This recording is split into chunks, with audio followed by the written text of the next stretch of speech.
Fala, família Léo Treino, estou aqui hoje com a Bruna. Iniciou o projeto com a gente, já tem 15 dias, realizou uma nova avaliação, teve um resultado bem significativo. Ela vai contar um pouquinho da história dela para vocês.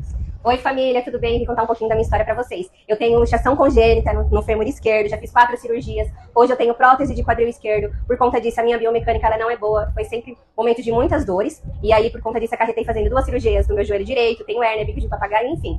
Busco qualidade de vida, melhorias de tudo e principalmente um projeto sem dor. Então, entrei pro time da Leal para melhorar todas essas questões e melhorar minha biomecânica. Então, eu aguardo vocês para acompanhar esse projeto, viu?